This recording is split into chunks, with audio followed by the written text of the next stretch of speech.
Hello बच्चों, नमस्कार। मैं हूं नारायण पटेल, आपके अपने चैनल पर।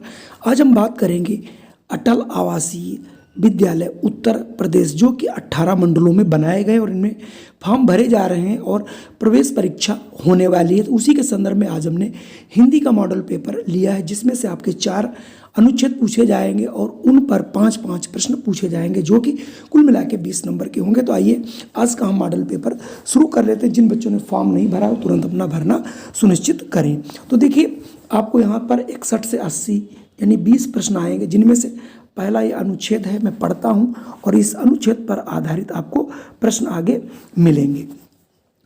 तो मैं अनुच्छेद पढ़ दे रहा हूँ। युद्ध के बाद हमारे चर्च की हालत बड़ी खराब थी, इसलिए हमने कस्बे के पास की पहाड़ी पर एक नया चर्च बनाने का फैसला किया।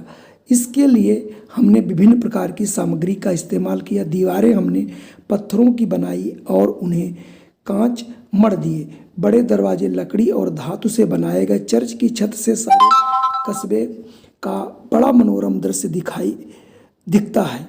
तुम वहाँ से मीलों तक फैले कस्बे और ग्रामीण इलाके को देख सकते हो। देश के सभी भागों के लोग चर्च के दर्शन के लिए रोज वहाँ आते हैं। यह एक अनोखी इमारत है।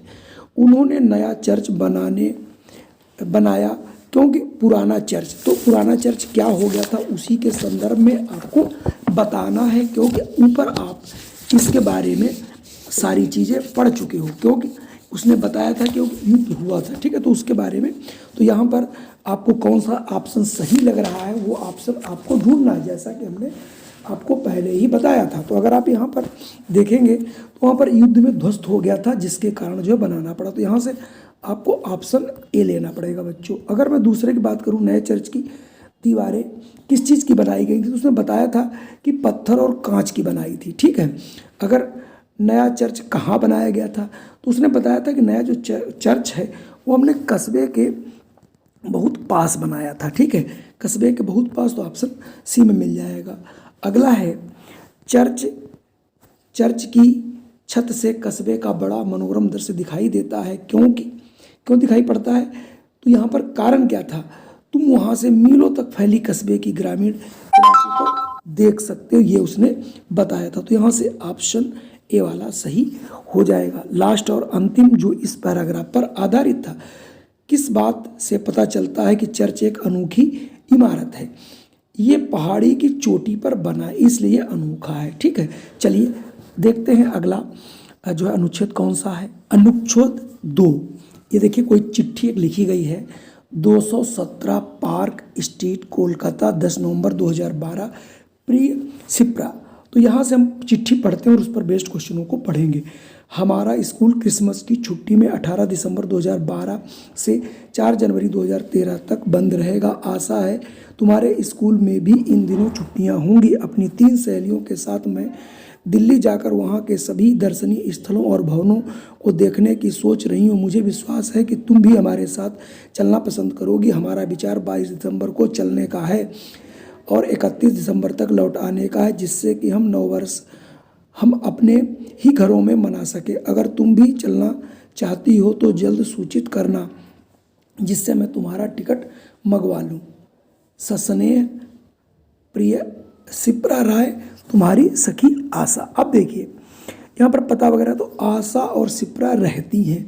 तो यहाँ पर कहाँ रहती हैं, वो कहाँ पे रहती हैं, वो एक ही नगर में रहती हैं। ऊपर इसके लिए जिक्र किया गया, तो ये एक ही नगर में रहती हैं। अगला है, यदि यात्रा में सिप्रा भी सम्मिलित होती तो आशा को खरीदने पड़ेगा क्या 5 टिकट, क्योंकि 3 सहेलियां उसके साथ हैं।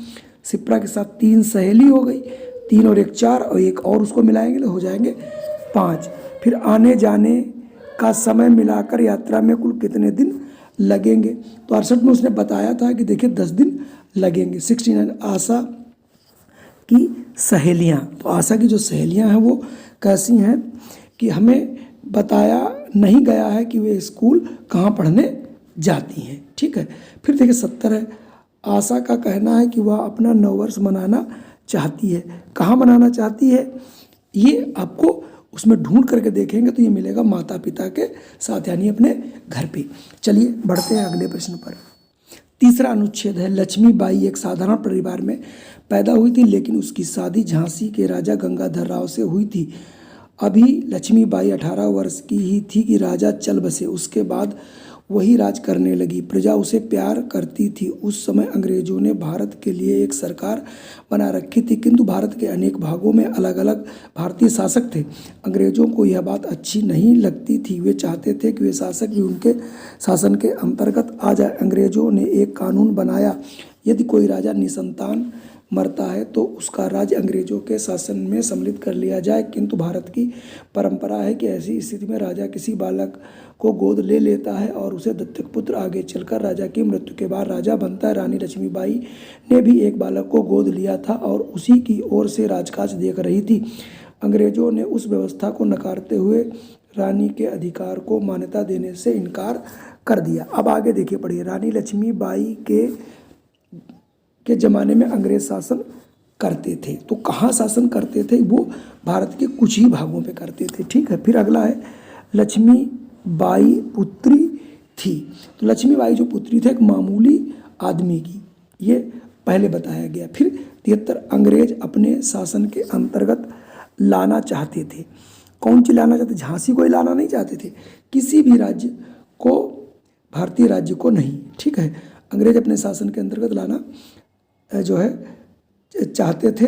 तो ये यहाँ पर डी, यानी भारत द्वारा शासित सभी राज्यों को, यानी सभी राज्यों को आप वो मिलाना चाहते थे। तो यहाँ से डी हो जाएगा।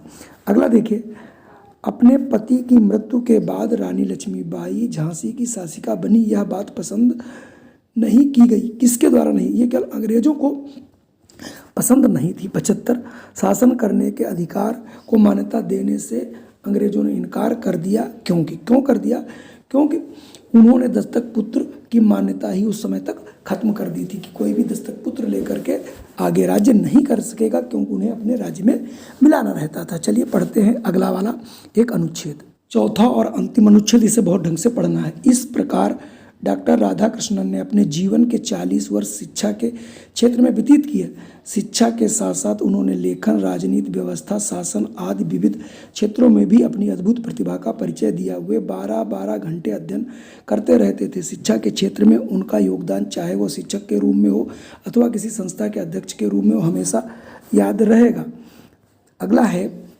अगला पैराग्राफ, स्वतंत्रता प्राप्ति के पश्चात जब पंडित जवाहरलाल नेहरू प्रधानमंत्री बने तो उन्होंने राधाकृष्णन को सोवियत संघ यानी रूस का राजदूत नियुक्त किया। सन 1992 में डॉक्टर राधाकृष्णन भारत के उपराष्ट्रपति चुने गए। सन 1954 में उन्हें भारत रत्न से सम्मानित किया गया। डॉक्टर राजेंद्र प्रसाद के बाद वे भारत के दूसरे राष्ट्रपति बने। भारत के रूप में वे कार्य करते हुए उन्होंने पूरे विश्व में भारतीय गौरव को स्थापित किया। 17 अप्रैल 1975 को इस महान दार्शनिक राष्ट्रपति का देहांत हो गया। ये सब चीज़ें आपको याद रखनी है।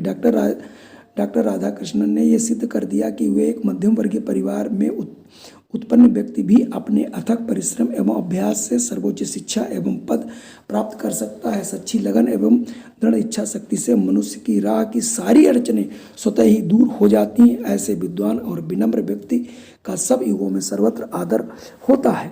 अब देखिए, प्रश्न जो है, जो मैंने पढ़ा उस पर सारे आपको मिलेंगे। डॉक्टर राधाकृष्णन ने किस क्षेत्र में अपनी अद्भुत प्रतिभा का परिचय दिया था?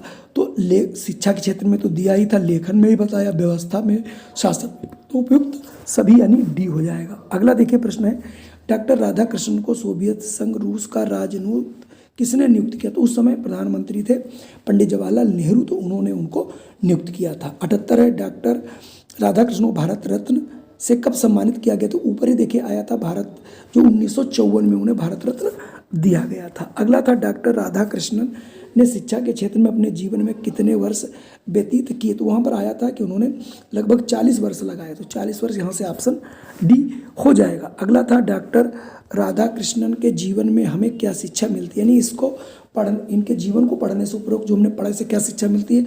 अपने अथक परिश्रम एवं अभ्यास से सर्वोच्च शिक्षा एवं पद प्राप्त किए जा सकते हैं।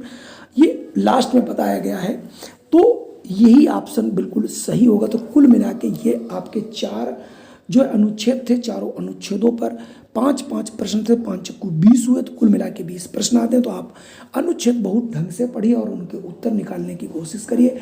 अगला मेरा पेपर जो है वो रहेगा तर्क शक्ति का, वो बहुत जल्द आएगा और आपको मिलेगा। अगर आप इस चैनल पर पहली बार हैं तो इसे सब्सक्राइब कर लीजिए और बेल आइकन दबा दीजिए। इस प्रकार की वीडियो आपको सदैव मिलती रहेंगी। जय हिंद, वंदे मातरम।